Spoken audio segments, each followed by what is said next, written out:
Saudações, conspiradores! Você já ouviu falar da Ordem de Avis? É uma ordem militar e honorífica de Portugal que está envolta em mistério e que pode esconder uma outra ordem ainda mais interior, completamente iniciática. Pois é, esses mistérios da Portugal esotérica são o tema do nosso programa de hoje, da nossa entrevista fantástica de hoje. E olha, pessoal, estou falando com consciência de quem está desde o início do canal Realidade Fantástica, se esforçando para trazer o melhor até você em termos de ocultismo e esoterismo. Poucas vezes no canal tivemos tanto conhecimento iniciático revelado em tão pouco tempo. Então, essa entrevista realmente merece a sua atenção, até porque o nosso querido convidado é de Portugal e ele, por conta até do sotaque, vai ser interessante se você puder assistir a entrevista com calma, relaxado, para você conseguir prestar atenção nas nuances, né? De tudo que ele vai nos colocar, mas principalmente do conteúdo. Então, é uma entrevista mais para ser estudada do que para ser vista, porque a avalanche de conhecimento esotérico hoje promete, promete. Então, não tenha pressa de assistir, assista, quem sabe até com um caderninho na mão para ir anotando, vá fruindo de toda essa cascata de conhecimento esotérico. E o nosso convidado, que nos dá a honra dessa entrevista, é o Nuno Ferreira Gonçalves, que é músico, conferencista, investigador e escritor de Portugal. É formado pela Escola de Música do Conservatório Nacional e mestre em Ciência das Religiões pela Universidade Lusófona. É conferencista prolífico, participa regularmente de congressos, palestras, seminários dedicados ao imaginário mítico e ao patrimônio simbólico portugueses. É também teosofista e eubiota. Além disso, ele está fazendo doutoramento em literatura tradicional. Ele tem conseguido vicejar nesse ambiente tão positivista e árido da academia estudos esotéricos da maior importância. Então, sem dúvida, a viagem hoje promete. Antes de qualquer coisa, vou pedir para você se inscrever no canal, acionar o sininho, deixar o teu like de confiança e convidar pelo menos uma pessoa para conhecer o canal Realidade Fantástica, porque isso nos ajuda muito nessa, quase que nesse combate. Hoje nós vamos falar de templários, né? Então, nesse bom combate que temos feito contra toda essa mediocridade aí que está na internet, me perdoem o termo, mas é isso mesmo. Você abre a internet, né? Para navegar um pouquinho, o que você tem mais é entretenimento chulo, catastrofobia, todo tipo de notícias que não interessam, que não agregam, né? Só querem engajamento. Então, aqui não, aqui nós temos um útero, um reduto esotérico e ocultista para transmitir esse legado sagrado para vocês. Também quero lembrar que nós temos a nossa chave Pix através desse QR Code que está aparecendo para você e através do qual você pode fazer uma doação em qualquer valor. Essas doações, pessoal, por menores que sejam, elas ajudam muito o canal Realidade Fantástica, porque não é um canal de massa, é um canal que vem fazendo esse trabalho de formiguinha, mas que vem crescendo, né, ao longo dos anos, que vem provocando, vamos chamar assim, uma mini avalanche esotérica no Brasil e até fora do Brasil, e graças à generosidade também dos nossos conspiradores aquarianos que nós conseguimos persistir e trazer cada vez mais conteúdo para vocês. Nós queremos chegar aos 200 mil inscritos, e isso sem fazer sensacionalismo, sem pataquada, sempre trazendo conteúdo sério, onde você pode, sim, confiar que você vai aprender. E vamos à nossa entrevista. Conversando então com Nuno Gonçalves, uma pessoa muito culta, muito estudiosa, que nos dá muita honra de participar do canal Realidade Fantástica e vai desvendar um pouco para nós o segredo, o mistério da Ordem de Avis. Olha que assunto interessante. Vamos descobrir juntos do que se trata esse tema. Seja bem-vindo, Nuno. Jamil, muito obrigado pelo convite. É um prazer para mim estar aqui e cumprimento também a nossa audiência enfim, os espectadores lusófonos, não é? Maioritariamente, com certeza, no Brasil, o que me obriga aqui a falar de uma forma mais calma, mais compassada, para ver se conseguem perceber bem tudo aquilo que eu estou a dizer. Espero que sim. Com certeza, Nuno. E através de você, quero mandar um abraço a todos os nossos irmãos portugueses, essa querida terra de Portugal, viu? Que é muito querida para nós brasileiros aqui. Nuno, você é autor desse livro sensacional, A História Secreta da Ordem de Avis. Então, do que trata o livro? Nos dê uma introdução sobre o tema. Ok, então sim, muito sucintamente. Na verdade, A História Secreta da Ordem de Avis é um título que sugere que não é a história propriamente da Ordem de Avis, mas sim aquilo que está por detrás da fundação, do desenvolvimento e de toda a ação dessa ordem aqui em Portugal.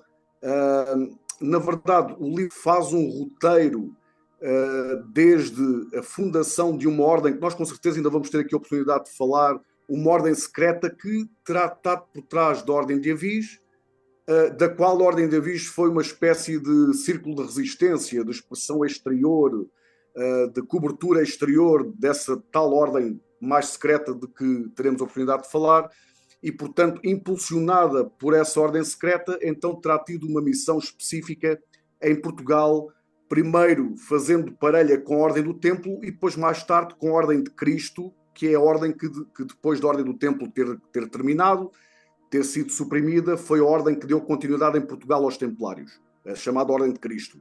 E, portanto, esta Ordem de Avis teve uma função, uma missão específica a par, com a mesma importância, ou talvez até mais, de certa forma, a par dos próprios Templários em Portugal. Nossa, isso é sensacional, Nuno. É maravilhoso. Bom, antes de qualquer coisa, me diga o método de investigação que você usou, né? Que você lançou mão para fazer a obra. Ó, Jamil, na verdade, eu, para além de um esoterista, também sou um académico. Por exemplo, neste momento, estou a desenvolver investigação de âmbito académico, portanto, seguindo a metodologia que tem mais uma tendência mais positivista.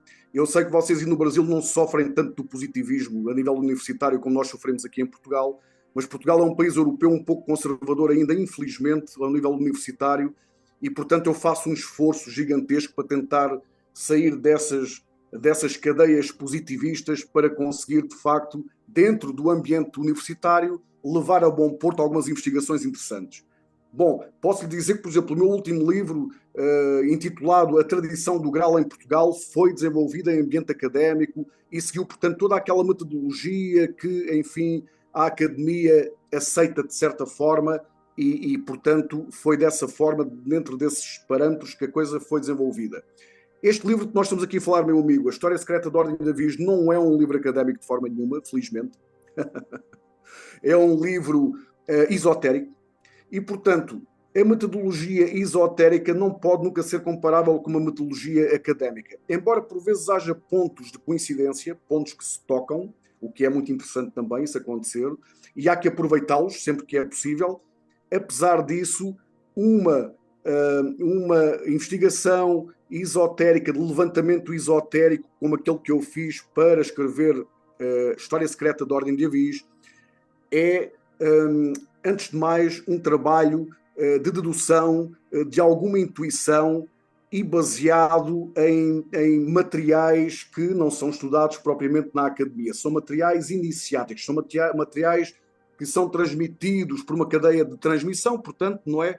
Ao longo da história das ordens secretas, das escolas de mistérios, dos colégios iniciáticos, e, portanto, grande parte do material a que eu acedi para escrever este livro é documentação reservada numa escola iniciática específica, revelada por um mestre particular, que já poderemos também falar um pouco dele, certamente, e, portanto, é com base nisso, fazendo a articulação e o cruzamento do material disponível a esse nível, utilizando alguma dedução e alguma intuição quando possível, porque é preciso ter cuidado com esta palavra intuição, não é? A intuição é o sexto princípio do ponto de vista teosófico, como o meu amigo bem sabe, que eu sei que é versado em teosofia, e portanto este sexto princípio não é propriamente para brincar, o Budi, não é? Nós não somos assim tão intuitivos como às vezes as pessoas querem crer. Estamos a desenvolver-nos no mental superior, no Manas Arrupa, para um dia sermos intuitivos em raças futuras, em civilizações futuras, talvez, mas já vamos tendo os nossos rastros de intuição. E depois disto feito, sim, tentar corroborar com a historiografia mais académica onde é que há os tais pontos de contacto. E eu, de facto, utilizei esta metodologia nas minhas obras mais esotéricas. Trabalho com materiais internos e vou procurar na historiografia onde é que as coisas são corroboradas. E o que é interessante, a história não é consensual, os historiadores contam a história de formas diferentes, nós sabemos disso, mas no meio dessa torre de Babel de linguagens tão diferentes dentro da própria historiografia, nós vamos encontrando documentos, inclusive académicos, naturalmente, que são documentos que vêm corroborar aquilo que nós suspeitávamos a partir da nossa investigação esotérica de fundo e primordial. Portanto, no fundo, é uma metodologia esotérica, dedutiva, intuitiva, que procura um casamento com os dados históricos, aqueles pelo menos que corroboram uma boa parte daquilo que nós conhecemos do ponto de vista mais iniciático. Olha, Nuno, eu estou maravilhado aqui, porque o que você fala é música para os meus ouvidos. O canal Realidade Fantástica, ele é dedicado ao ocultismo e ao esoterismo clássicos, e nós combatemos fervorosamente o positivismo acadêmico, porque a gente acha que ele atrasou demais o esoterismo, né? Ele atrasou demais. Tem um místico francês que você deve conhecer, que é o Louis-Claude de Saint-Martin, que na sua época fez também esse combate com seus livros e etc, né? Então, quando você fala que você tem um livro, né, dentro da academia, falando de esoterismo, mas também agora outro livro fora da academia, né, onde você coloca nele informações de ordens iniciáticas, tudo isso é maravilhoso, né? É travar o bom combate. Isso é muito importante, Nuno, para a gente contrabalançar esse materialismo acadêmico, esse materialismo social que graça aí na nossa sociedade. Agora, me diga uma coisa, Nuno, por que você afirma que a ordem de Avis, que você vai explicar para a gente ainda o que é, né? Ela merece tanta ou mais atenção do que a Ordem do Templo em Portugal, que a gente sabe que a Ordem do Templo tem uma história muito forte em Portugal. Mas por que essa Ordem de Avis merece mais atenção ainda? Eu diria que ela merece pelo menos tanto ou mais atenção. Eu, por vezes, diria que merece mais atenção neste sentido. É porque a Ordem do Templo está farta de merecer atenção, digamos assim, não é? Ou por outra, entre aspas, não está farta porque há muita coisa ainda a dizer, muita coisa ainda a investigar, há várias visões que se podem tornar mais consensuais e a Ordem do Templo, de facto, é apaixonante. Toda a história, todo o drama da Ordem do Templo, de facto, tornou-a uma ordem mártir, não é? Então, como é uma ordem mártir, chama-nos muito a atenção. E depois tem todos os seus segredos, os seus mistérios, não é? Mas repare bem uma coisa. Eu digo que para a história portuguesa, e não só, até inclusive para a história universal, porque Portugal, no fundo, deu a conhecer novos mundos ao mundo, fez uma grande diáspora marítima. Eu diria que para esta história portuguesa transpatriótica, esta história lusófona, se quiser, esta história mundial, a Ordem de Avis, de facto, merece mais atenção. De que lhe falava ainda há pouco, foi o fundador da Sociedade Teosófica Brasileira em 1924, que na altura tinha o nome de Sociedade Mental Espiritualista Daraná. Era o nome que tinha este nome oriental inicialmente, e para a Sociedade Teosófica Brasileira, e a partir de 1969, já numa fase póstuma, já depois do professor ter partido há cerca de 6 anos, então, de facto, os responsáveis pela Sociedade Teosófica Brasileira resolveram então aproveitar a ubiose, que era um neologismo criado pelo professor, para dar então o nome de Sociedade Brasileira de Eubiose, não é? Mas este fundador, o professor Henrique José de Sousa, que nós nos consideramos discípulos dele, ele de facto revela numa revista Daranã, precisamente, o nome da revista Daranã, que ainda hoje é o órgão oficial de divulgação da Sociedade Brasileira de Eubiose, a Daranã, ele revela na número 110 de 1941, num capítulo da revista, ou num subcapítulo, melhor dito, intitulado Mistérios da Ordem de Avis, ele diz claramente que a Ordem de Avis servia de círculo de resistência, servia de cobertura exterior de uma ordem secreta chamada Ordem de Maris.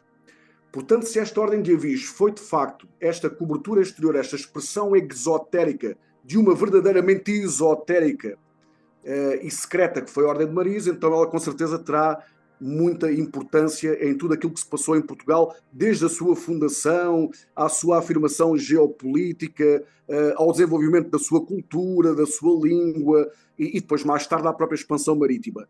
Mas há mais questões que são relevantes, que são o facto de que não há dúvida nenhuma que a dinastia real mais interessante das dinastias portuguesas, portanto nós temos 3 portuguesas e uma espanhola, que foi a Filipina, que foi quando realmente nós perdemos a independência, mas destas dinastias reais, aquela de facto fez a obra magna, para além da fundação ter sido tão importante em que estiveram envolvidos os templários, claro, portanto a dinastia afonsina, começada com Afonso Henriques, de facto a segunda dinastia, que é encetada por um rei bastardo, Dom João I, era um rei bastardo, isto também é muito interessante, não é? Ser um bastardo que sobe ao poder por vontade do povo e de uma nova cavalaria saída realmente de homens que eram cavaleiros de coração e não por título nobiliárquico, que também é muito interessante. Portanto, há aqui uma certa visão democrática e de sufrágio universal quase fora de tempo, quase anacrónica, não é? Mas, de facto, essa segunda dinastia é encetada então por este Dom João I, que era mestre de avis desde os 7 anos de idade. O número 7, como o meu amigo sabe, também é muito importante do ponto de vista da leitura hermética, esotérica, ocultista e teosófica, não é? E, portanto, o menino desde os 7 anos, que é mestre da Ordem de Avis, e esta dinastia real, que faz parte de um ciclo transnacional, transpatriótico, que é o que abre todas as condições para a grande expansão marítima, e que acontece a partir da crise dinástica em Portugal, que aconteceu em 1383-85, portanto é nesta fase em que, de facto, cai a primeira dinastia e Portugal mantém a sua soberania graças à subida ao poder depois, claro, da famosa Batalha de Aljubarrota. Portanto, teve que haver um combate, ou vários combates até bastante, em princípio não podiam ser vencidos pelos portugueses. Neste caso não foi contra o Islão, foi contra a vizinha Espanha, a Castela, nesse caso, e de facto esta dinastia chama-se dinastia avizense, dinastia joanina ou avizense, em que em determinada altura os monarcas portugueses passam a ser os grão-mestres da ordem, repare bem, e em que nós temos um século na bandeira da monarquia portuguesa e, portanto, do Estado português, do reino português, temos durante 100 anos a Gran Cruz da Ordem de Avis, incluída, portanto, em todos os outros símbolos das quinas e dos 7 castelos, etc, etc. Portanto, aquele símbolo que nós ainda temos na bandeira nacional portuguesa era acompanhado de fundo pelas as 4 hastes floralizadas em verde da Ordem de Avis. Portanto, a Ordem de Avis foi muitíssimo importante em Portugal e há muito mais coisas que nós, se calhar, ao longo da nossa conversa podemos aqui ainda descodificar, mas digamos que estas aqui são das principais. Fundamentalmente, dar o nome a uma casa real com tanta importância como aquela foi inaugurada por Dom João I, que teve como seu braço direito o Condestável de Portugal, que combateu sempre em números de 1 para 5 contra o inimigo e, portanto, criaram-se muitos mitos, não é, em torno destas questões, ou seja, como se Portugal tivesse de facto de ser independente por algum motivo, porque não faz muito sentido, este retângulo devia ser toda a Espanha, não é? Mas por alguns motivos que nós conhecemos, este pequeno retângulo, este mais pequenino, é o ocidente, no extremo ocidente da Europa continental, porque nós temos aqui o ponto, eu estou aqui em Sintra, estou aqui num ponto onde, no Cabo da Roca, que é aqui muito perto, nós estamos no ponto mais ocidental da Europa continental. É ali, nesse Cabo da Roca, que entra pelo mar adentro, aqui mesmo, aqui a escassos quilómetros do ponto em que eu estou, é onde, de facto, nós temos o ponto mais ocidental da Europa, é onde, como dizia Camões, a terra se acaba e o mar começa, onde começa, então, toda a vertigem marítima para uma nova aventura, que é uma aventura que transpõe todas as fronteiras, não é? E, portanto, sim, a Ordem de Avis, só pelo facto de dar nome a esta dinastia, poderia merecer mais a atenção dos investigadores portugueses e estrangeiros, e o meu livro é uma provocação para que essa investigação continue a ser feita. Agora, Nuno, isso é maravilhoso, né? Se a Ordem de Avis ela está historicamente comprovada, você nos fala que ela seria a capa externa de uma ordem mais interna, que seria a Ordem de Maris. O que se sabe sobre a Ordem de Maris? Ela se liga a que corrente esotérica, por exemplo? A Ordem de Maris é uma ordem. Primeiro vou falar onde é que ela surge. Tem as suas primeiras reuniões secretas no norte do país, no norte de Portugal, numa zona chamada Transmontana, portanto, entre os montes, distrito de Bragança, é o norte interior de Portugal, e ela reunia-se secretamente. Digamos que na proto-história de Portugal, Portugal ainda não era Portugal, foi ali naquela fase imediatamente anterior à fundação da nação. Nós julgamos, não temos uma data ao certo taxativa, mas nós julgamos que durante a infância ou a juventude mais tenra do Afonso Henriques, que foi o primeiro rei de Portugal, nessa altura esta ordem reunia-se então num local chamado São Lourenço dos Anciães, que hoje faz parte da freguesia de Carraceira de Anciães, mas que na altura fazia parte de um local chamado mesmo Anciães. Até o próprio nome dos anciães, não é? É muito interessante.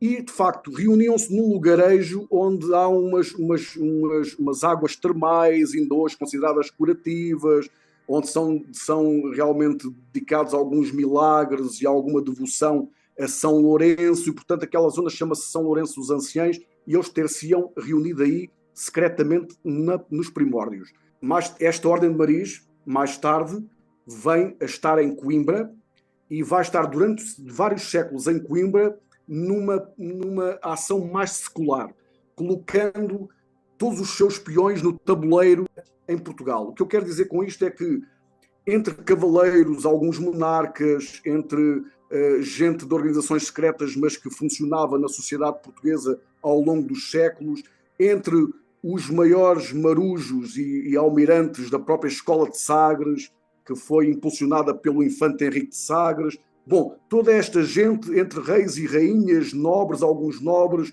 cavaleiros da cavalaria monástica, quer da Ordem do Templo, mais tarde da Ordem de Cristo, que é que representa de forma, pelo menos representa a coluna mais espiritual, digamos, o setor mais espiritual, mais místico da própria Ordem de Maris.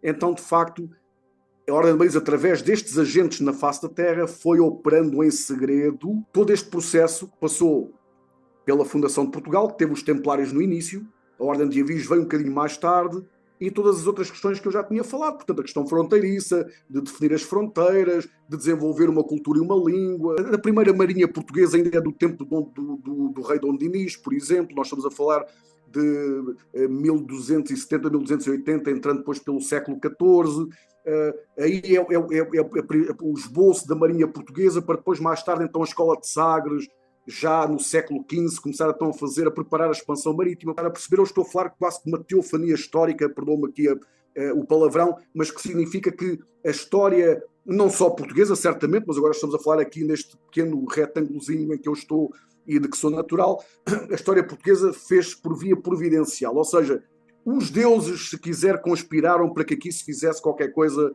de muito específico. E a Ordem de Maris foi quem esteve por detrás disso, atuando primeiro com a Ordem do Templo, depois também com a Ordem de Avis, e na verdade foi funcionando fundamentalmente exteriormente com estas duas ordens, com a do Templo e com a de Avis, porque a do Templo também é muito importante, atenção, eu não estou a dizer o contrário. E foram estas duas ordens que foram sempre as duas colunas exteriores da Ordem, da Secretíssima Ordem de Maris.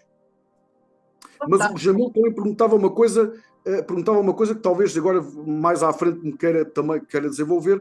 Nós podemos também falar um pouco de onde é que esta Ordem de Maris vem, porque existe uma confluência com os próprios ensinamentos teosóficos, e isso é que é interessante, é que nós estamos a falar da história secreta, uma história providencial de um pequeno país, que envolve muito o Brasil, naturalmente, não é? Porque o Brasil vem das descobertas feitas pelos portugueses, mesmo que nós acreditemos bastante que os fenícios estiveram lá primeiro, mas isso é uma outra questão, e estiveram lá por algum motivo. De qualquer das formas, depois da grande diáspora marítima feita por Portugal, e que a Espanha também faz depois um processo, mas mais para o centro e Norte América, não é? A Espanha faz mais centro e Norte América, e Portugal apanha mais o Sul, e apanha mais o Oriente, as Áfricas, as Índias e por aí fora. Portugal faz uma expansão diferente, mas o Brasil está calculado dentro daquilo que tinha que acontecer, e portanto tinha que ser, por algum motivo, um país lusófono. Mas nós estamos a falar de uma perspectiva volto a dizer, de um providencialismo histórico, de um desígnio divino para que acontecessem aqui uma série de questões, não é, que ainda estão por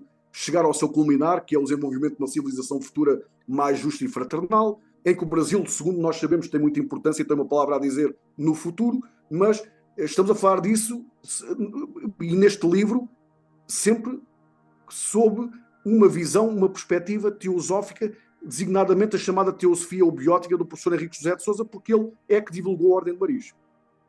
Isso é maravilhoso, Nuno. A gente tem dado muita ênfase à eubiose, à teosofia eubiótica aqui no canal. Falei para você que nós já convidamos muitas vezes o doutor Eurênio de Oliveira Júnior, né, nosso amigo. Então, a gente já tem, o nosso público já tem um certo conhecimento do professor Henrique José de Sousa e etc. E o que você está revelando para nós é a história iniciática de Portugal, que é fundamental, é uma coisa maravilhosa. Agora, no seu livro, você fala também da Ordem do Dragão de Ouro e que ela teria uma relação com o famoso governo oculto do mundo. O que você refere a isso? O que significa isso? Sim, na verdade, o livro começa... o livro é bastante diacrónico.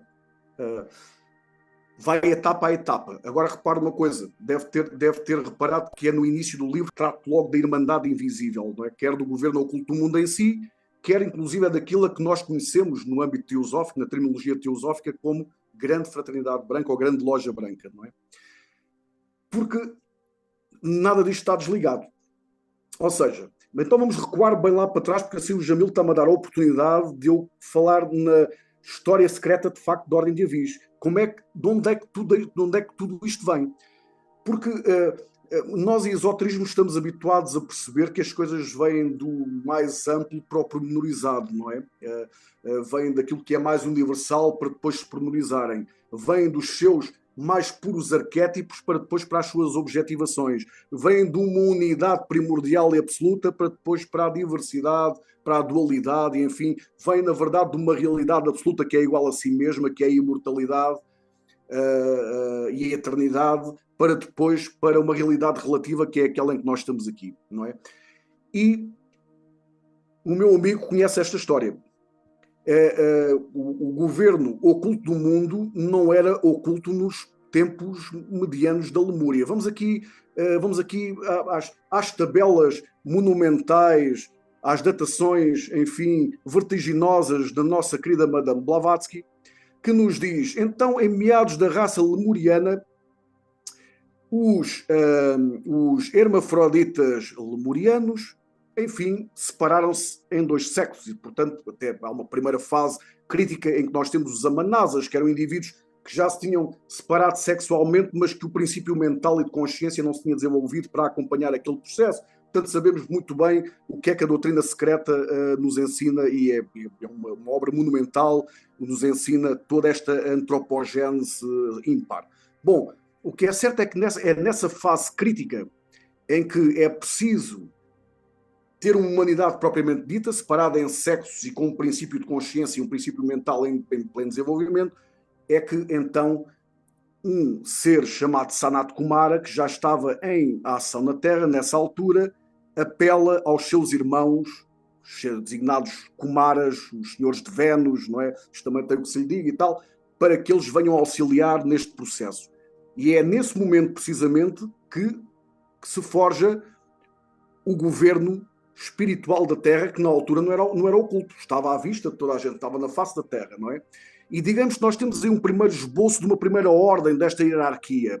É interessante saber que esta hierarquia tem muito a ver com o número da besta, o 666, ou seja, segundo as revelações, aqui neste caso, do professor Henrique José de Sousa, do venerável mestre JHS, então esses 666 teriam sido asuras ou arqueus que teriam sonegado as ordens do Eterno para coadjuvarem no desenvolvimento da humanidade nessa fase tão rudimentar. Mas houve 111, porque eles eram 777 ao todo, houve 111 que obedeceram, e esses 111, que são a primeira fileira de 111 adeptos Jivas, são os adeptos que saíram, os primeiros que saíram da humanidade, segundo estas revelações, eles vão criar um círculo de resistência precisamente em torno de um governo central que era composto pelo senhor Sanat Kumara e também por dois ministros que o Sanat Kumara teria, com a ajuda de 7 reis divinos, um deles ele próprio, desdobrado no seu tulco, digamos assim, que também é com certeza um termo que os nossos ouvintes devem conhecer se têm alguma familiarização com a teosofia. Portanto, uma espécie de um tulco com mais outros 6 que fariam os primeiros, digamos, os primeiros esboços, os primeiros arquétipos daquilo que nós viemos a conhecer na Atlântida como os reis de Edom, na linguagem judaico-cabalista, ou os rishis da linguagem da trinologia oriental. Ou seja, um primeiro esboço deste governo estava organizado numa ordem chamada Ordem do Dragão de Ouro, porque eram de facto os dragões, não é? Os Kumaras são de certa forma dragões da chama, dragões espirituais. A Ordem do Dragão de Ouro era inicialmente uma tríade no centro, entronizado, monarca universal, monarca pontífice universal, era o senhor de Sanat Kumara, com 7 rishis, que na verdade já eram um pouco o protótipo dos 7 Choans das linhas de adeptos independentes, e depois uma linha de 111 adeptos Jivas, que enfim, esses depois tiveram que mergulhar na humanidade rudimentar lemuriana, porque foi assim que o mental se desenvolveu e, portanto, eles esqueceram-se deles próprios até passadas muitas encarnações voltarem a lembrar-se daquilo que eram. Mas essa é uma questão mais complexa, não temos tempo para desenvolver aqui. De qualquer das formas, a Ordem do Dragão de Ouro surge de forma rudimentar na Lemúria, desenvolve-se depois até ao seu auge, quando a própria loja de adeptos independentes surge também. Portanto, nós, quando estamos a falar no apogeu da Atlântida, os adeptos independentes, a grande loja branca estava formada, mas o governo não era um governo oculto do mundo. Quando a Atlântida, série de cataclismos que fez com que a Atlântida caísse, desde logo do primeiro cataclismo, o maior deles todos, perdão, o embate da estrela Baal, que também tem muitos mistérios e que provoca, de facto, depois uma hecatombe planetária, logo imediatamente os cantões, a própria cidade central da Atlântida, no seu apogeu, que era Muakhram, ou a cidade dos Portões Dourados, com os seus 7 cantões ao redor. Repare que há sempre aqui um septenário que tem uma oitava síntese, faz a síntese de todo o sistema diatónico. Então, nessa altura, a Atlântida interiorizou-se e deu lugar ao afamado mundo de Agartha. Ou seja, os valores espirituais interiorizaram-se, não se perderam ao mundo de Agartha, que no seu centro, em Shambhala, precisamente, em Shambhala continua a ser a projeção espiritual mais espiritualizada, sobrevivente, mas mais espiritualizada, da própria Muakhram, e, portanto, é aí que está o governo oculto do mundo. Na Atlântida, o governo oculto do mundo já é conhecido o monarca universal como Rigden-Jepo, ou o rei dos Jivas, digamos assim. Rigden-Jepo com 2 colunas, Polidórios e Surenos, que é um dos seus ministros, e Mama Sahib, que será o outro. E, portanto, depois nós temos muitos nomes para o rei do mundo e para o governo oculto do mundo, que, como lhe digo, não era oculto enquanto a humanidade não se divorciou dos deuses. Com a queda da Atlântida dá-se este divórcio, como o meu amigo bem sabe, certamente muitos dos nossos espectadores. A partir daí ele torna-se oculto, porque há de facto um divórcio entre os deuses e a humanidade fica entregue à sua própria sorte, embora sempre sob a vigilância atenta deste meu governo oculto do mundo e da grande fraternidade branca, mas também sempre muito induzida e instigada pela linha sinistra que também acontece, porque isto não é só não é um mar de rosas. Portanto, se existe uma linha branca, uma fraternidade branca, também existe uma fraternidade negra, e portanto é neste conflito entre forças que nós nos vamos desenvolvendo como humanidade, na verdade. Isso é fantástico. Blavatsky fala, né, muito dos dragões de sabedoria, né, ou dragões de fogo, fala dos grandes adeptos ou serpentes, né? As serpentes estão nas suas tocas, né? Tem na doutrina secreta, né? Nas suas pirâmides. Então, isso que você está nos apresentando é recontando a história iniciática da humanidade. Mas no teu livro você fala de uma outra ordem ainda, que é a ordem de Avarat. O que significa essa ordem, né? A tradição dos nossos maiores. O que isso significa, Nuno? É verdade, Jamil. Está-me então agora a ajudar com a sua excelente pergunta, está-me a ajudar a fazer a ponte entre a Grande Loja Branca, o governo oculto do mundo, com a própria Ordem de Maris, sabendo nós de antemão, por aquilo que eu já disse antes, que é da Ordem de Maris que sai a Ordem de Avis, ou seja, a Ordem de Maris acaba por se bifurcar em Avis e Ordem do Templo, mais tarde a Ordem de Cristo, não é? Esta Ordem de Avarat é, na verdade, segundo o que nós sabemos, em função das relações do professor Henrique José de Sousa e de uma série de material reservado do ponto de vista iniciático e também de algumas publicações, e também, inclusive, o cunhado do professor Henrique José de Sousa era o engenheiro António Castanho Ferreira. Eu costumo dizer que ele foi o príncipe dos instrutores da Sociedade Teosófica Brasileira, porque era um homem de grande sabedoria. E ele, numa palestra de 1952, fala-nos de facto de uma forma pormenorizada e diacrónica, uma forma com uma certa consistência de alinhamento sequencial desta ordem de Avarat. E esta ordem de Avarat, na verdade, é que nos vai ajudar a entender o porquê da raiz etimológica de Maris. Ou seja, Maris não é apenas o nome de algumas famílias nobres portuguesas, é verdade que é o nome de algumas famílias nobres portuguesas e de pessoas ilustres, como, por exemplo, o Pedro de Maris, que escreveu um livro muito importante da historiografia nacional, que é Diálogos de Vária História, de Coimbra, etc. Lá está Coimbra, é uma das nossas, é a cidade do centro do país que é muito importante nestas questões todas. Mas dizia eu que a ordem de Avarat segundo aquilo que nós podemos cruzar, aquilo que nos foi revelado, e estava a falar do professor António Castanho Ferreira, é uma ordem que surge à volta do século X no norte da Península Ibérica. Eu vou pôr a coisa assim. Desde o século IX, desde o século IX, existe uma unidade política que tem por capital o Porto Calais, que é a nossa cidade do Porto. Não sei se já ouviu falar a cidade do Porto é a segunda cidade portuguesa, essa região aí, digamos que era a capital administrativa de toda uma unidade política, mas que estava sob a administração de Leão, portanto, do Reino de Leão, no norte de Espanha, não é? E digamos que essa faixa se foi mais ou menos construindo como uma unidade política desta forma. Foi sempre entre o rio Lima, que faz praticamente fronteira ali, portanto está no Minho, faz praticamente fronteira ali com a Galiza, no norte da Península Ibérica, e o Rio Douro, que depois acaba por banhar o Porto, não é? E essa faixa ia desde o Porto Cale ao Porto, estendendo-se até à tal região de Trás-os-Montes de que eu lhe falava no início, onde foi fundada a Ordem de Maris, e por ali fora essa faixa ia toda apanhava Leão e mais ao oriente ainda Aragão. E repare que isto não é por acaso, porque Leão e Aragão é o mesmo que estar a falar em leão e dragão, não é? O leão como o animal simbólico do poder temporal, porque é um animal real, e o dragão como um animal mitológico que expressa sempre o aspecto mais místico. E quando é o dragão de ouro é o aspecto espiritual, o tal dragão de fogo de que a Blavatsky falava e que o Jamil ainda há pouco se estava a recordar. E, portanto, esta faixa terá sido o local onde esta ordem de Avarat, a tradição dos nossos maiores, este Avarat é um nome secreto, é um nome esotérico, não está em nenhum dicionário do mundo, mas tem esta tradução de a tradição dos nossos maiores, o que significa muita coisa, não é? A tradição dos nossos maiores iniciados, dos nossos mestres, dos nossos anciãos, precisamente, anciãos ou anciães, não é? E nesta faixa, essa ordem ter-se-ia então vindo estabelecer durante, repare, o califado Omíada de Córdoba, século X. Vamos tentar criar uma ponte entre tudo isto, ok?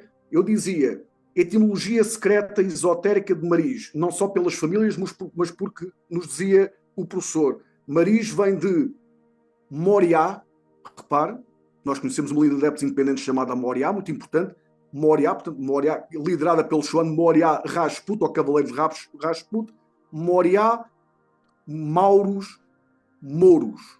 Moriá, Mauros, Mouros, não é?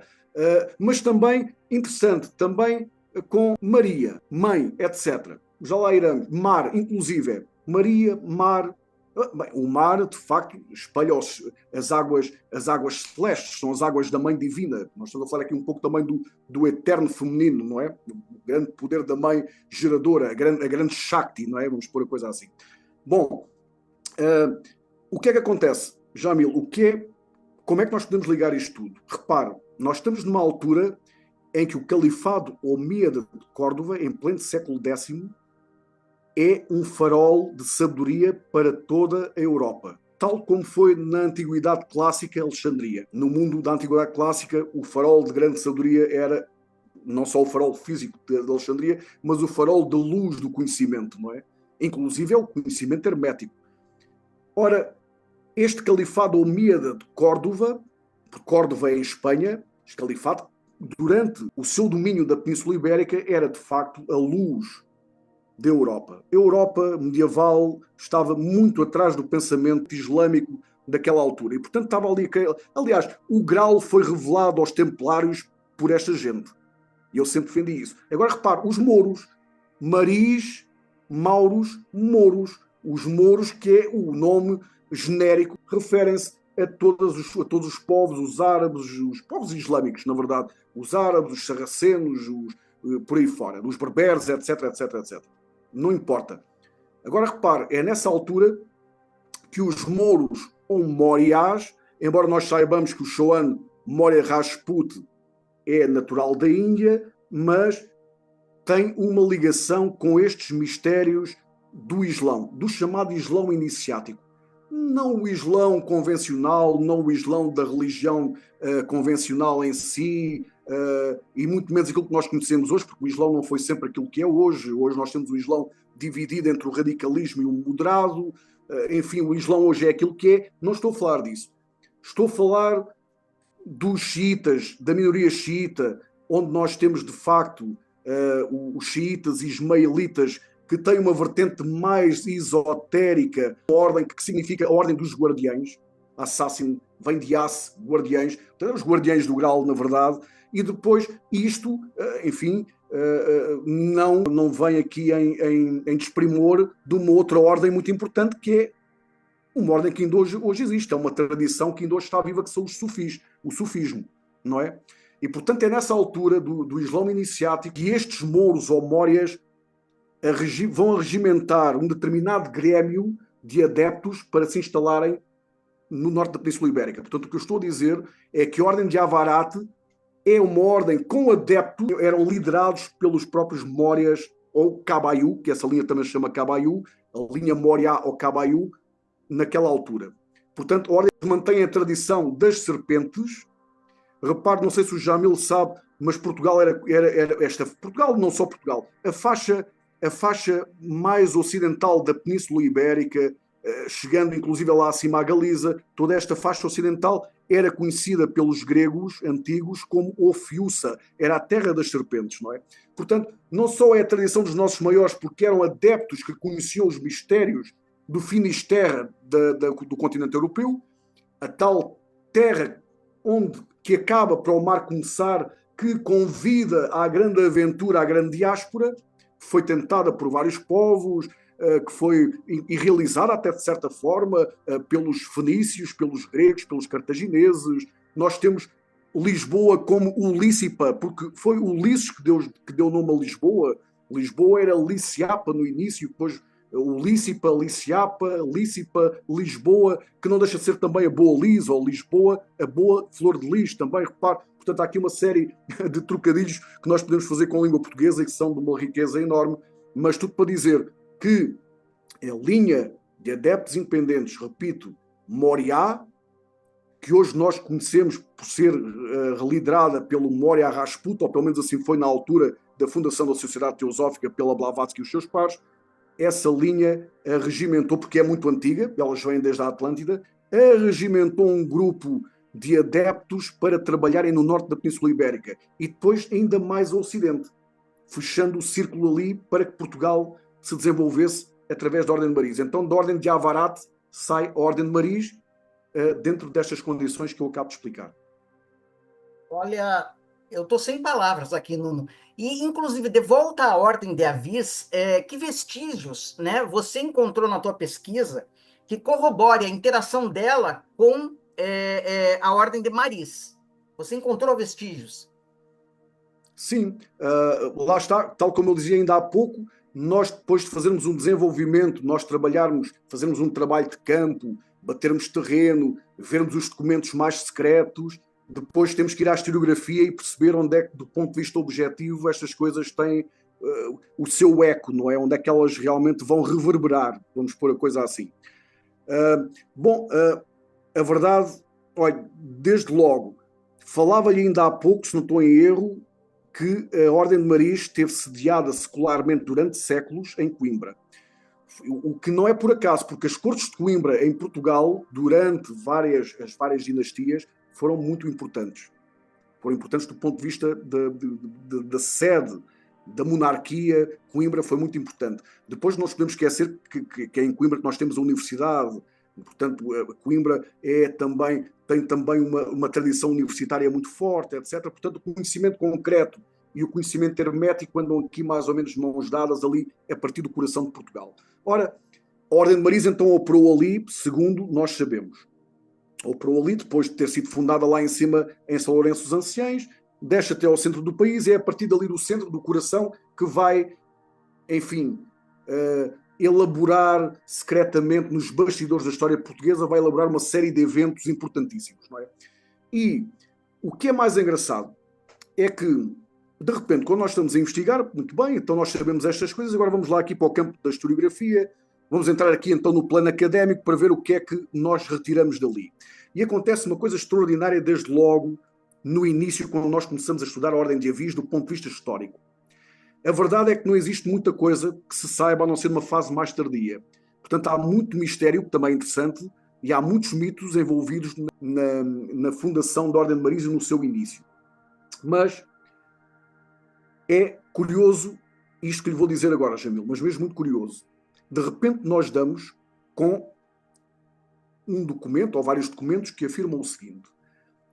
O Frei Bernardo de Brito, que era um monge cisterciense, escreveu entre finais do século XVI e princípios do século XVII, acaba em 1602, fundamentalmente quando termina essa obra, segundo, se não me falha a memória, escreve a Crónica de Cista. Ou esta crónica é o primeiro documento em que aparece uma ata muito curiosa. É uma ata de 1162. É uma ata da fundação da Ordem de Avis com o aval régio do próprio Dom Afonso Henriques, em 1162.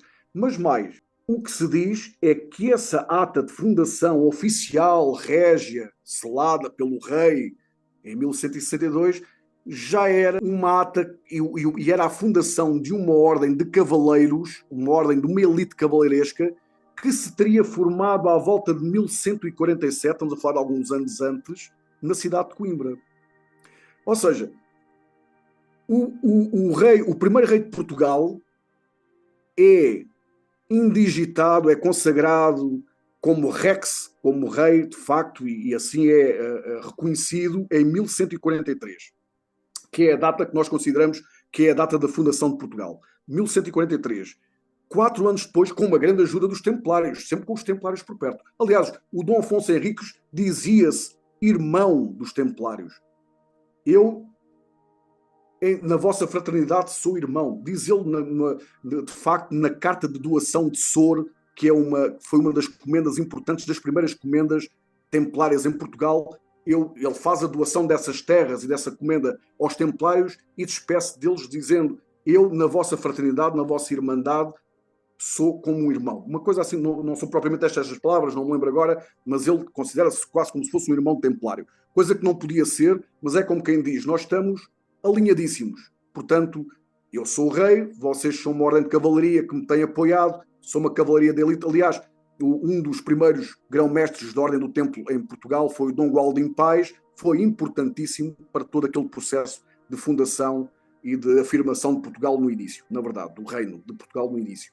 Bom, então, em 1147, 4 anos depois, alguns cavaleiros de elite, que sabe-se lá se não saídos alguns da própria Ordem do Templo, mas em princípio não, seriam mesmo da cavalaria afonsina, digamos, da sua guarda de elite, a sua cavalaria guarda de elite, resolvem então encetar também pelo regime de ordem militar e monástica. Portanto, devotando-se a uma missão que tivesse depois também uma regra como os próprios templários tinham. E isto é 1147.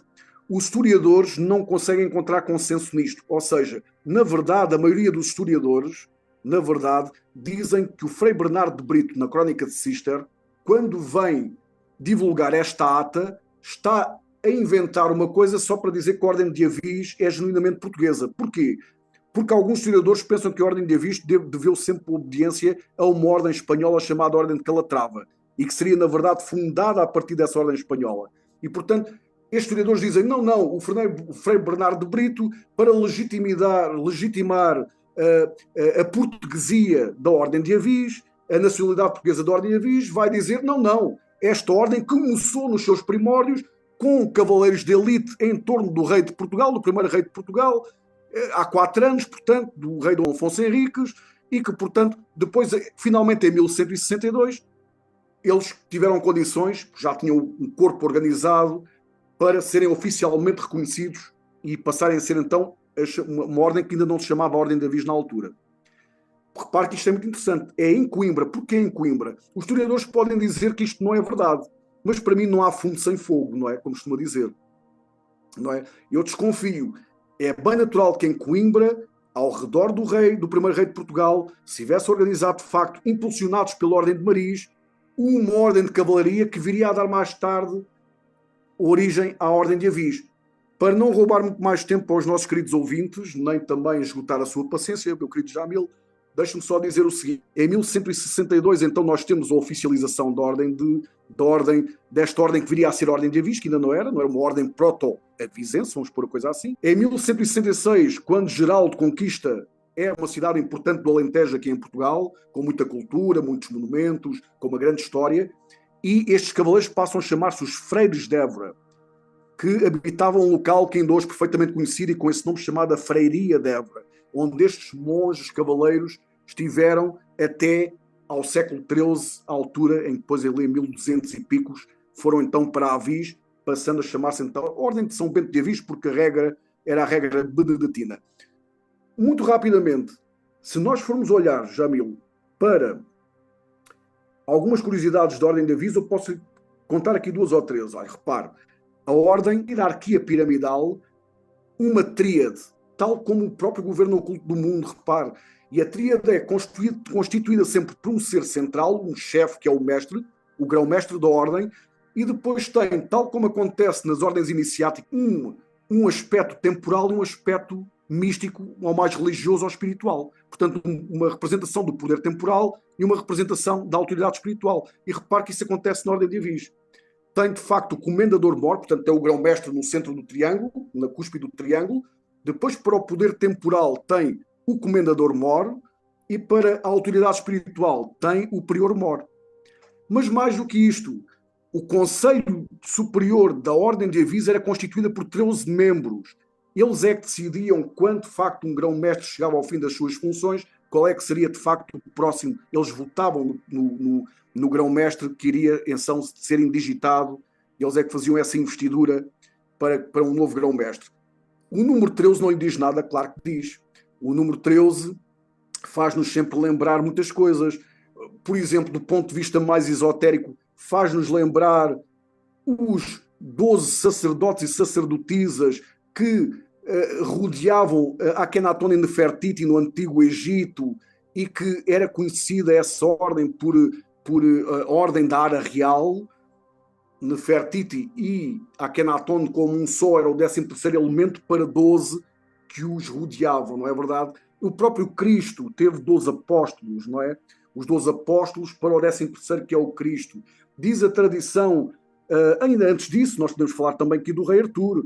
O rei Artur, toda a literatura arturiana tem uma grande diversidade, mas em geral são 12 cavaleiros da Tábua Redonda que têm o direito de fazer a demanda do grau. Portanto, os verdadeiros cavaleiros da demanda do grau são 12 em torno do rei Artur, de um 13º, não é? Nós podemos ir buscar, por exemplo, a tradição do Mahdi. Aliás, o Mahdi agora está na moda porque o filme Duna, eu por acaso gosto muito de ficção científica e gosto do Dune, o Dune fala do Mahdi, não é?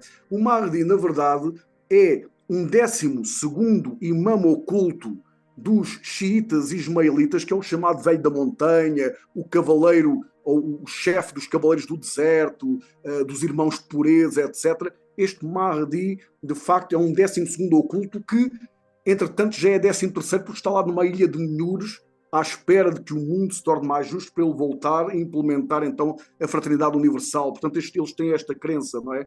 Mas nós também temos a crença Rosa Cruz, mais esotérica, com dos superiores incógnitos do Colégio Invisível. Colégio Invisível dos superiores incógnitos, 12 irmãos e irmãs, portanto 6 irmãos e 6 irmãs, uma irmandade andrógena em torno de um 13º elemento, etc, etc, etc. Jamil, se me quiser colocar a questão, o meu amigo, se me quiser colocar a questão do ponto de vista cosmogónico, nós temos Suriá no centro de um sistema em que ao redor nós temos 12 constelações zodiacais, nós temos 12 notas da escala cromática, que em 13ª volta a ser outra vez a tónica, não é?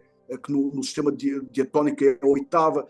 Nós temos, enfim, 12 meses do ano com os seus próprios signos que convergem para qualquer coisa que está no éter, que já faz parte da meta-história, que já está para além do espaço infinito, está na praia, ou seja, chamado mar, chamado oceano sem praias, não é?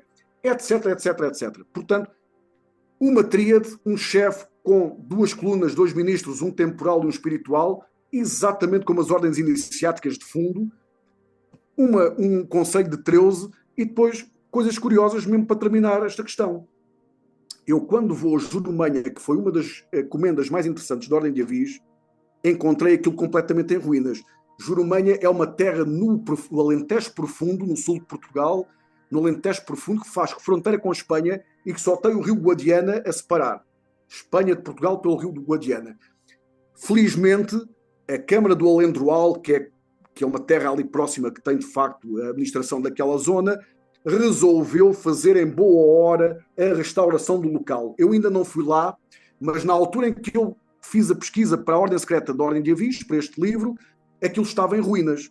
Tudo completamente em ruínas. Tem uma igreja matriz lá dentro da fortaleza. Portanto, aquilo é uma fortaleza, era um castelo, não é uma fortaleza, e lá dentro tem uma igreja matriz. Quais é que são as únicas coisas que estão em pé? que não foram destruídas e que estão magnificamente conservadas. As Gran Cruzes da Ordem de Avis, porque era uma comenda da Ordem de Avis, e todos aqueles símbolos que aparecem também nas igrejas de origem templária, como a própria cruz orbicular, ou pátia dos templários, como o pentagrama, pentalfa ou pentáculo, como queiras chamar, como cruzes da Ordem Terceira de São Francisco, que ali nos inspira mais a pensarmos nos espirituais franciscanos, aqueles que foram considerados heréticos, etc., etc, etc, etc. Ou seja, as cruzes das ordens mais importantes e fundamentalmente da Ordem de Davi estavam todas intactas. Isto é extraordinário, não é?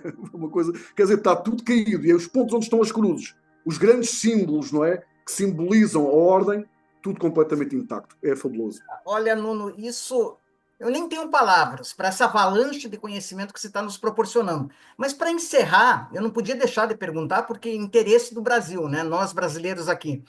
Tendo a Ordem de Maris estado secretamente atrás da expansão marítima portuguesa, como é que isso afeta nós aqui no Novo Mundo, no Brasil? Pois, exatamente.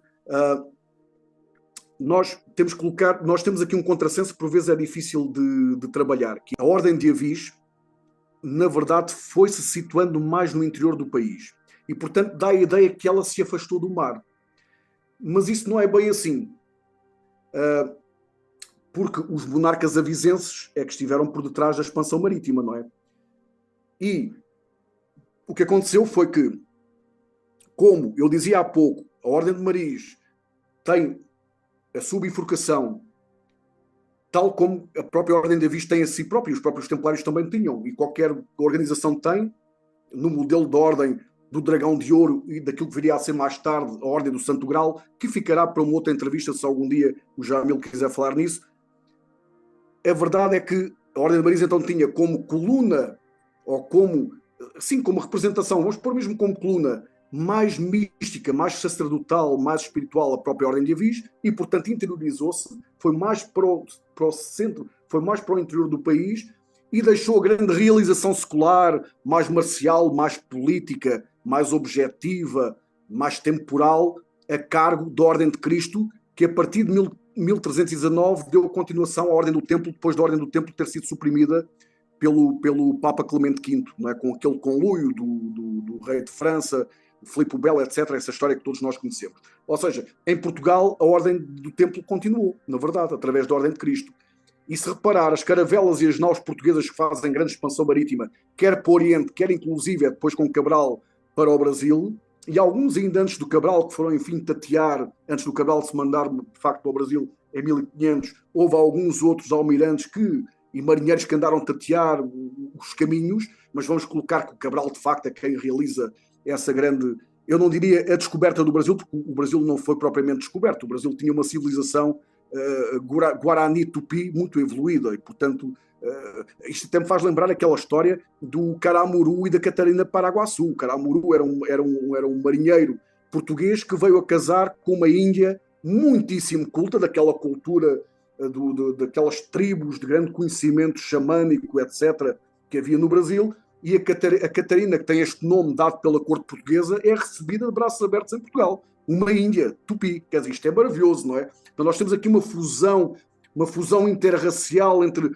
os africanos que foram levados pelos portugueses para o Brasil, com essas magníficas tribos que ainda tinham muita raiz atlante, não é?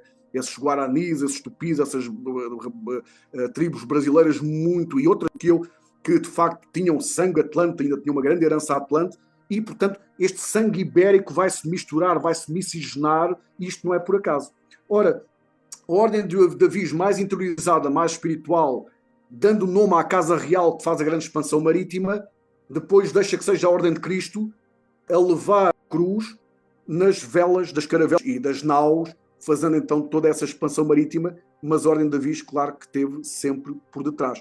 Portanto, a Ordem de Maris, na verdade, faz uma expansão, muito para falar, obviamente, já viu, nós não temos tempo para falar em tudo, mas eu vou-lhe só dar um dado que é muito interessante. O Dom João II é um dos reis da dinastia avizense, precisamente desta segunda dinastia, que eu digo que é do ciclo transpatriótico, transnacional, aquele que transpõe as fronteiras. O Dom João II, no Tratado de Tordesilhas, que é o tratado em que Espanha e Portugal dividem o mundo em dois, deve ter ideia disso, mandou até que a linha divisória fosse empurrada o mais possível para o Ocidente. Foi cedendo, foi cedendo, foi cedendo, e os emissários de Dom João II só pararam quando o Brasil ficou aquilo que viria a ser o Brasil, o território que viria a ser o vosso grande Brasil. Então, de facto, o que também é importante dizer, e para resumir mesmo, Jamil, relativamente a esta última questão que me coloca, é que, de facto, nós temos esta perspectiva providencialista de que existe a tal teofania histórica de Portugal a caminho de uma expansão universal. Ou seja, então nesse caso, e como se não então para trás outra vez, voltando à Ordem de Maris, a Ordem de Maris terá trabalhado nos bastidores da Portugalidade iniciática, vamos pôr a coisa assim, desde a sua fundação até à sua expansão marítima, até fundamentalmente à Escola de Sagres, que foi arquitetada pelo, como dizia há pouco, pelo infante Henrique de Sagres, com os seus grandes almirantes. Repare que a Escola de Sagres, no fundo, é um conjunto de homens, do ponto de vista universal, muito rico, porque desde genoveses, a holandeses, a alemães, a ingleses, a espanhóis, judeus de várias partes, inclusive, sim, de várias partes, trabalharam com portugueses, com marinheiros portugueses, nesse grande projeto que foi a expansão marítima. Portanto, não foi uma coisa só feita por Portugal. Há aqui uma ideia já universalista, não é? E há esta vocação para a universalidade. E, de facto, o que acontece é que dois almirantes, para o Novo Mundo, há dois almirantes que são os fundamentais, que é um que sai da Escola de Sagres também, mas vai trabalhar com coroa espanhola, como deveria ser, e vai alcançar o centro com repercussão no Norte América, para levar aí uma semente ibérica para que, de facto, nas misturas feitas, e aliás, fundamentalmente os Estados Unidos são um país muito cosmopolita também, se venha então a desenvolver uma raça futura que nós chamamos de bimânica nas relações do mestre. Portanto, nós conhecemos as raças até a ariana, portanto, a Blavatsky definiu muito bem a antropogênese até à raça ariana, e depois o mestre JHS vem a falar em duas raças futuras, a bimânica, mais no centro Norte-América, impulsionada por este processo de Colombo sair da Escola de Sagres, sempre com a Ordem de Maris por detrás, do Novo Mundo, fundamentalmente para o Brasil. Portanto, o Brasil aí seria o berço da chamada raça atabimânica. E eu sou muito rápido a dizer o que é que o mestre quer dizer com isto. Bimânica seria uma civilização, uma nova raça que teria dominado o mental superior e com o intuicional em pleno desenvolvimento. Portanto, o Humanas Arrupa completamente desenvolvido e o Budi em grande desenvolvimento. A Tabimânica seria já a Tabimanis, ou seja, o Humanas e o Budi completamente desenvolvidos, com o princípio espiritual ou atmânico, o átmico, como quiser, Atman, em grande desenvolvimento. E, portanto, estas serão as raças do futuro que teriam berço no Novo Mundo. E repare que a Tabimânica, a sétima raça, embora nós podemos falar também numa outra altura, ela está projetada, de facto, para o Brasil como resultado desta fusão ibero-ameríndia. Portanto, esta fusão do sangue ibérico, levando também o sangue africano e com as civilizações autóctones do Brasil. Portanto, toda esta mistura fina, como alguns músicos brasileiros chamavam, não é? De MPB, da música popular brasileira. Havia muito esta ideia da mistura fina. Portanto, o Brasil é de facto o berço em potencial não só do avatar do futuro, como também dessa raça tabimânica, essa raça muito evoluída. Claro que num futuro, ainda lá para a frente, nós sabemos que o Brasil, tanto como outros pontos do globo, enfrenta muitos problemas sociais, mas isso é aquilo que é a aparência, porque internamente a Ordem de Maris, desde aqui do nosso pequeno Portugal, com toda a sua bagagem vinda da própria Ordem do Grande, dos Mórias, etc., foi forjando toda esta história de maneira a que um dia então nós tenhamos uma sinarquia universal, nós tenhamos uma fraternidade universal, tenhamos o avatar do futuro, Maitreya, muito possivelmente tendo por berço o grande Brasil, o nosso irmão Brasil. Olha, meu irmão Nuno, eu posso te falar com consciência que poucas vezes na história do canal Realidade Fantástica tanto conhecimento iniciático foi revelado em tão pouco tempo, sabe? Então, eu não tenho como te agradecer por essa verdadeira aula que vai dar material para os nossos queridos amigos do canal para anos de estudo. Mas, se você quiser ter uma ideia de tudo isso que o Nuno falou, está no seu livro, né, Nuno? A História Secreta da Ordem de Avis. Como é que a gente consegue esse livro, Nuno? Como é que a gente consegue comprar? Pois, este livro, A História Secreta da Ordem de Avis, que eu tenho aqui, é um livro desta editora Zéfiro. ok? Esta editora, portanto, está sediada em Portugal. Não é uma editora muito grande, mas trabalha de uma forma magnífica, tem muita qualidade. Eu tenho muito gosto em ser autor da Zéfiro e, de alguma forma, tentem procurar perceber como é que podem adquirir, porque eu acredito que o livro até esteja, inclusive, no Brasil. É provável que esteja, mas hoje em dia é muito fácil. Eu mando vir coisas, há tantos livros que eu tenho mandado vir do Brasil e de outros locais, e, portanto, se não tiver no Brasil, eventualmente, está disponível via internet. Hoje em dia, o nosso mundo global é muito pequeno e, portanto, se quiserem adquirir o livro através da Zéfiro, eles com certeza que o fazem chegar a casa. Maravilha, Nuno. Eu quero mandar um abraço para o pessoal da Editora Zéfiro, que eu conheço também, um pessoal muito querido. Mandar um beijo no coração do Paulo Batista, que é quem fez a nossa ligação, né? Nosso querido irmão aí da Teosofia. E agradecer a você pela disponibilidade e já convidar para você voltar para falar da Ordem do Grau e vários outros assuntos que eu sei que você domina. Obrigado de coração aí por essa aula, Nuno. Jamil, muito obrigado pelo convite, foi um grande gosto, estive muito inspirado durante todo este momento, porque acho que houve aqui uma química muito interessante. Um abraço muito grande para os irmãos aí do Brasil, enfim, um abraço gigante a toda a humanidade que tanto precisa de ser abraçada e tanto precisamos nos abraçarmos uns aos outros. E é assim que me despediria neste momento com grande gratidão. Muito obrigado, Jamil, meu amigo. Com Obrigado. certeza. Lembrando sempre que o mistério está entre nós. Até o nosso próximo encontro.